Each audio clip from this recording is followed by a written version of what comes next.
Le principal point commun entre tous les usagers, c'est que nous sommes presque tous, à un moment donné, des piétons. C'est dire si l'émission d'aujourd'hui devrait intéresser le plus grand nombre, puisque nous allons rappeler comment un piéton doit se comporter pour traverser en prenant le moins de risques possible. Pour un piéton, plus encore que pour n'importe quel autre usager, il est important d'être visible et prévisible. Commençons par le visible. Un piéton doit être conscient qu'il verra toujours mieux les usagers motorisés que l'inverse. À cause des angles morts, des reflets, des saletés sur les vitres ou de la vitesse, un piéton peut être vu trop tard.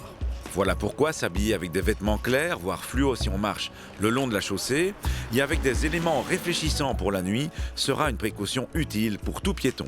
Voilà aussi pourquoi il est si important de vérifier qu'on a été vu en accrochant le regard des conducteurs. À côté de l'aspect visibilité, il reste encore à faire en sorte d'être prévisible.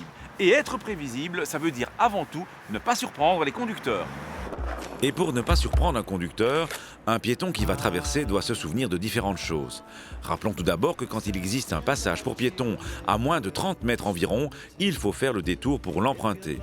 Et même si un conducteur est censé être attentif à la présence de piétons sur le trottoir, il ne pourra pas nécessairement réagir à temps si l'un d'entre eux entame brusquement sa traversée à quelques mètres d'un passage pour piétons. Mais même si vous traversez sur le passage pour piétons le plus proche, souvenez-vous que s'il n'y a pas de feu ou d'agent qualifié pour régler la circulation, vous ne pouvez vous engager qu'avec prudence et en tenant compte des véhicules en approche. En clair, si un véhicule est trop près pour s'arrêter en toute sécurité, vous ne pouvez pas vous jeter sous ses roues. C'est le bon sens même, mais ça ne semble pas être compris par tous les piétons. Et puis, à la fois pour votre sécurité et pour la fluidité du trafic, où que vous traversiez, il faut le faire perpendiculairement à l'axe de la chaussée, puisqu'ainsi vous allez diminuer le temps que vous passerez sur la chaussée. Pour les mêmes raisons que vous traversiez sur un passage pour piétons ou non, et même quand vous vous trouvez sur un trottoir traversant, le code de la route vous demande de ne pas vous attarder sans nécessité. Tout ça, c'est le bon sens même.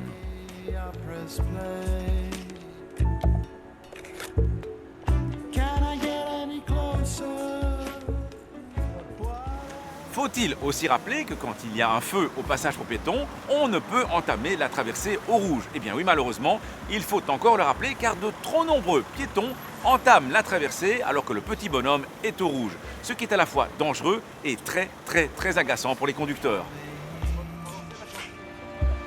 Pour un usager fragile, comme un piéton, encore plus que pour un autre usager, priorité ne veut pas dire sécurité. Voilà pourquoi même quand vous entamez une traversée à bon droit, vous devez être particulièrement vigilant.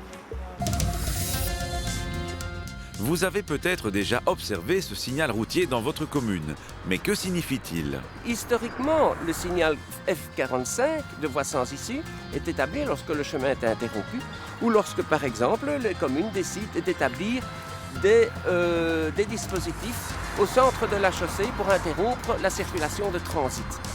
Dans les deux cas, il est possible que cette situation permette aux cyclistes, aux cavaliers et aux piétons de poursuivre leur route. C'est ainsi qu'en août 2013, le législateur a créé et a introduit dans notre code de la route ce nouveau signal F45B qui indique clairement à ses usagers que la voie sans issue leur offre le passage.